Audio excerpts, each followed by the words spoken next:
Olá, estamos de volta com mais uma aula sobre o movimento retilíneo uniformemente variado. Nessa aula, vamos fazer um exercício baseado na queda livre, que é uma situação muito comum e usual no dia a dia.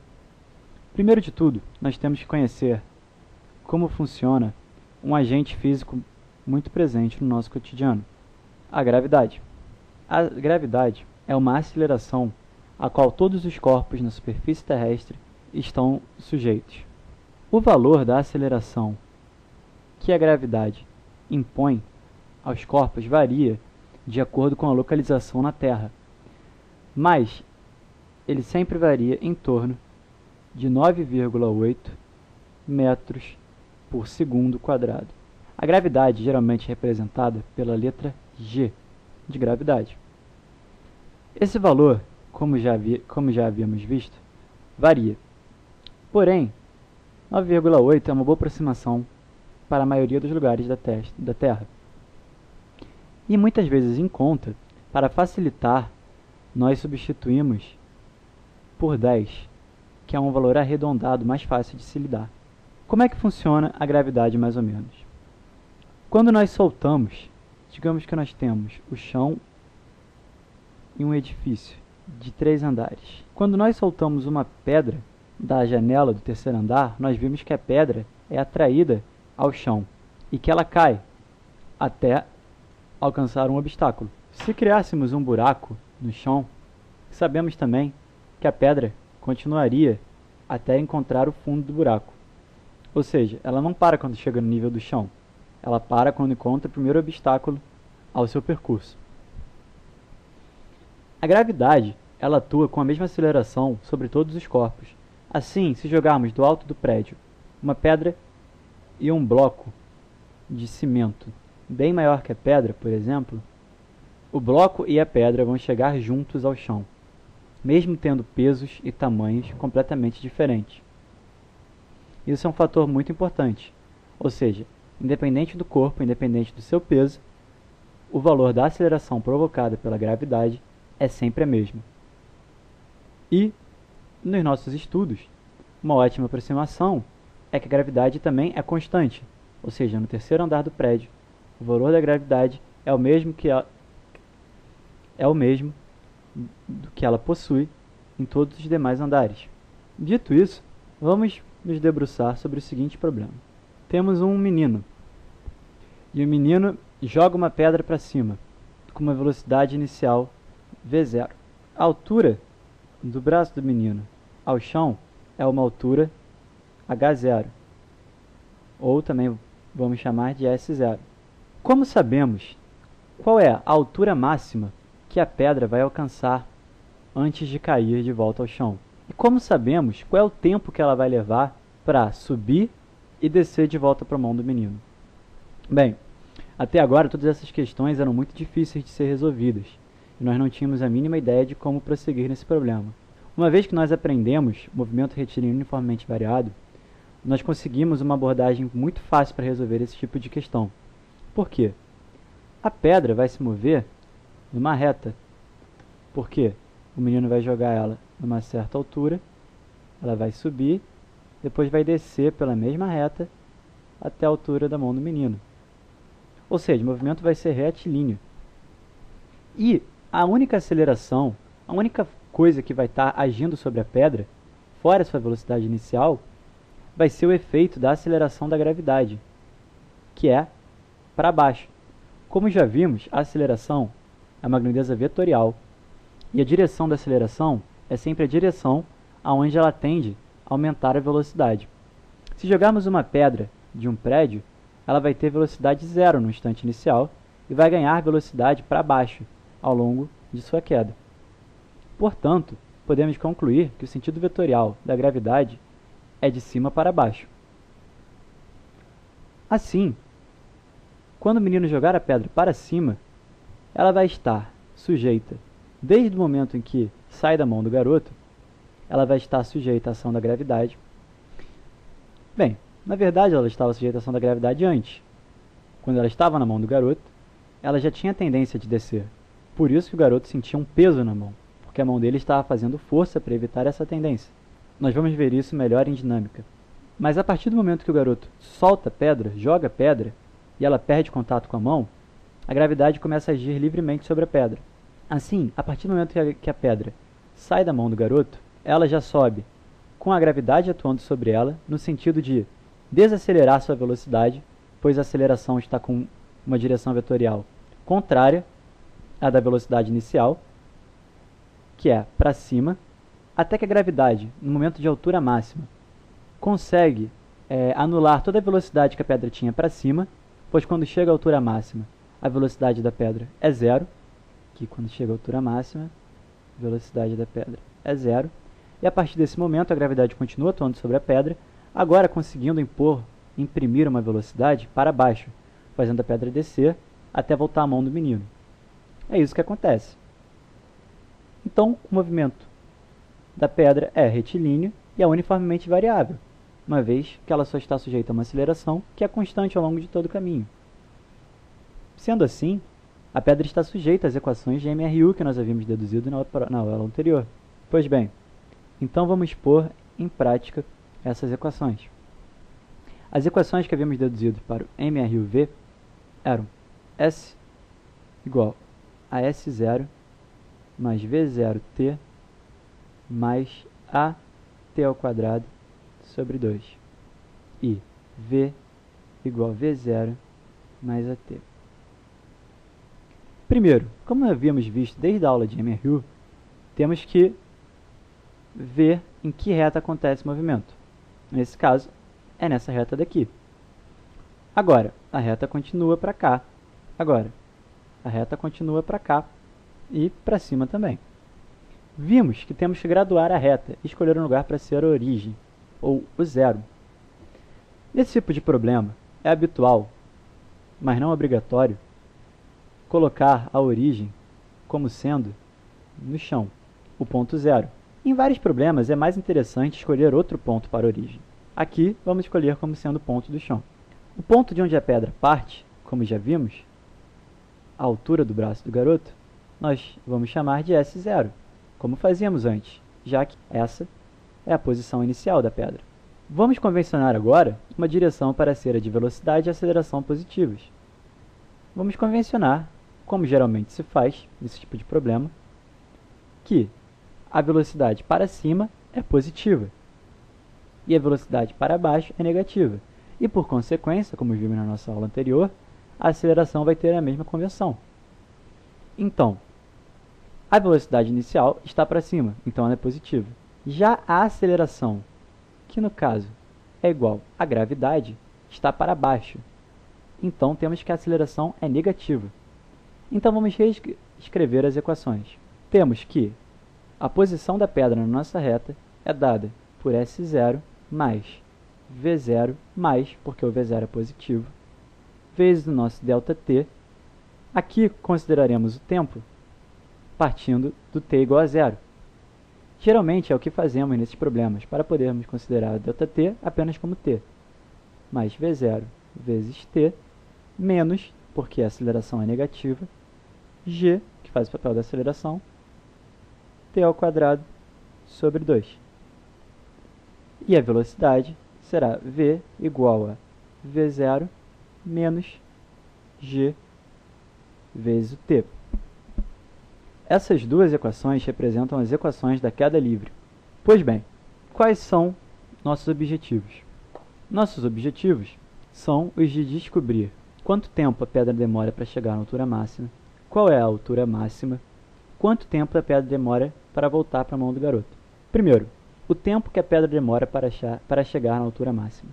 Como vimos, na posição de altura máxima, a velocidade da pedra tem que ser zero. Então, se usarmos essa equação e substituirmos v por zero, temos que zero é igual a v0 mais at. Ou, na equação pronta, para a queda livre, zero é igual a v0 menos gt. v0 é igual a gt. O tempo é igual à velocidade inicial sobre o valor da gravidade. Esse é o resultado que achamos para o tempo que a pedra demora para alcançar a altura máxima. Agora, que altura máxima é essa? Como podemos descobrir isso? Faremos o seguinte. Vamos voltar nossas atenções para essa equação. Essa equação nos informa qual é a posição da pedra em função de quanto tempo se passou entre o instante inicial e o instante em que ela se encontra naquela posição. Já sabemos quanto tempo se passou entre o instante inicial e o instante em que ela se encontra na altura máxima. O tempo que se passou foi de V0 sobre G. Então, se substituirmos esse valor aqui, se jogarmos, em vez de ter o valor do tempo que passou, nós vamos encontrar, em vez de S, que é um valor qualquer, o respectivo valor da altura máxima. Vamos fazer isso, então. Então, descobrimos que o tempo de altura máxima é V0 sobre G. E agora, nós vamos jogar isso na nossa fórmula de posição para descobrir o valor da altura máxima. Temos que a altura máxima é igual a S0 mais V0 vezes T. Tempo é V0 sobre G, ou seja, V0 vezes V0 sobre G menos G vezes tempo ao quadrado. De novo, tempo é V0 sobre G, ou seja, vezes V0 sobre G ao quadrado sobre 2. Isso nos informa que a altura máxima é S0 mais V0 ao quadrado sobre G menos V0 ao quadrado sobre 2G. V0 ao quadrado sobre 2G, porque V0 ao quadrado sobre G ao quadrado vezes G é igual a V0 ao quadrado sobre G sobre 2, V0 ao quadrado sobre 2G. Isso nos dá que a altura máxima é igual a S0 mais, vamos transformar essa fração em 2 V0 ao quadrado sobre 2G menos V0 ao quadrado sobre 2G. Então, continuando a desenvolver, temos que a altura máxima é S0 mais V0 ao quadrado sobre 2G. Então, temos um valor para o tempo de altura máxima e temos um valor para a altura máxima. Vamos anotar isso aqui. A altura máxima é igual a S0 mais V0 ao quadrado sobre 2G.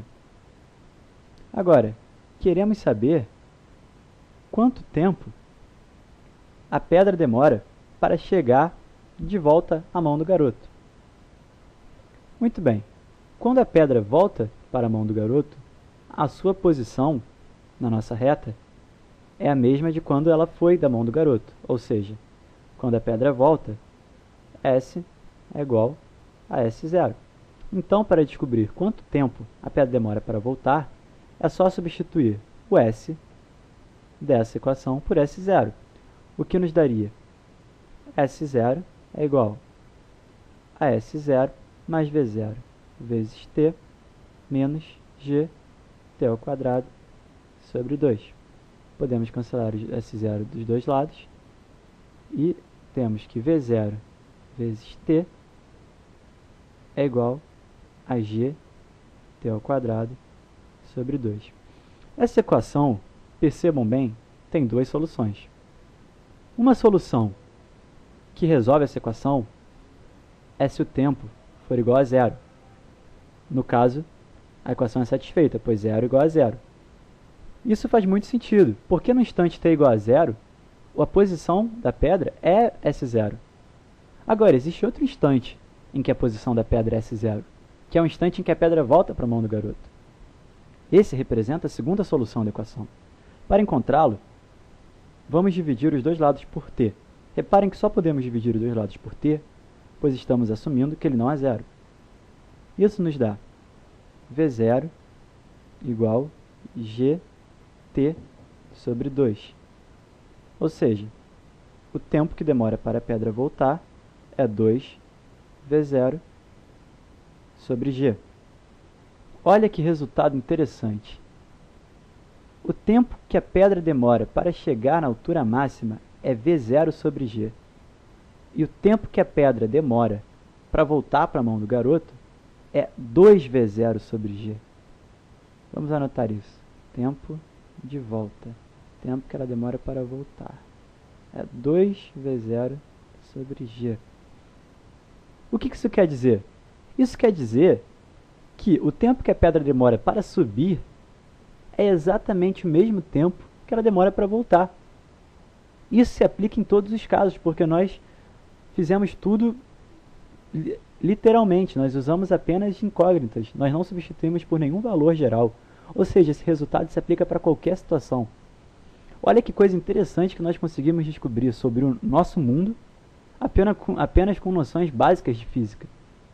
Nós conseguimos descobrir magicamente que o tempo que qualquer corpo lançado para cima demora para subir até essa altura máxima, o tempo que ele leva subindo é exatamente o mesmo tempo que ele leva descendo. Isso é muito interessante e extremamente útil em várias situações do nosso dia a dia. Olha que coisa interessante também. Vamos ver qual é a velocidade que a pedra tem quando ela volta à mão do garoto. Como descobrimos isso? Bem, nós temos uma equação que dá a velocidade da pedra em qualquer instante de tempo. Nós temos que o tempo quando a pedra volta para a mão do garoto é 2v0 sobre g. Então, se substituirmos o tempo aqui por 2v0 sobre g, acharemos a velocidade que a pedra tem nesse instante. Pois bem, a velocidade de volta da pedra é v0 menos g vezes 2v0 sobre g. Ou seja, a velocidade de volta é v0 menos g, corta com g, velocidade de volta é v0 menos 2v0, ou seja, a velocidade de volta é menos v0. Esse é outro resultado fascinante. Vamos anotar. Velocidade de volta é igual a menos v0. O que esse resultado quer dizer? Esse resultado quer dizer que a pedra volta exatamente com a mesma velocidade que o garoto jogou, só que agora para baixo. É como aquele caso que vimos na última aula sobre o carro que estava numa velocidade, freia e volta em marcha ré com a mesma velocidade. É o que a pedra faz. Qualquer objeto lançado para cima vai demorar o mesmo tempo para subir do que para descer e vai voltar para sua mão com a mesma velocidade que você jogou ele.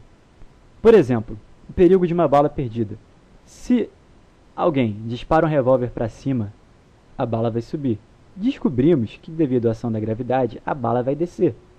E também vimos que, devido às equações do MR e o V, a bala vai voltar na mesma velocidade que ela saiu do revólver. Ou seja, como se ela tivesse sido disparada de novo. Por isso que se você dispara um tiro para cima, quando a bala volta, é como se você tivesse disparado um tiro em qualquer pessoa que estivesse naquele local naquela hora. Muito bom. Essa aula termina o nosso estudo sobre movimento retilíneo uniformemente variado. Na próxima aula, nós vamos entrar no assunto do movimento circular uniforme, que é um assunto muito fácil agora que a gente já viu o MRU e o MRUV. Apenas com alguns conceitos novos, mas nada muito significativo. Ok, obrigado e até a próxima aula.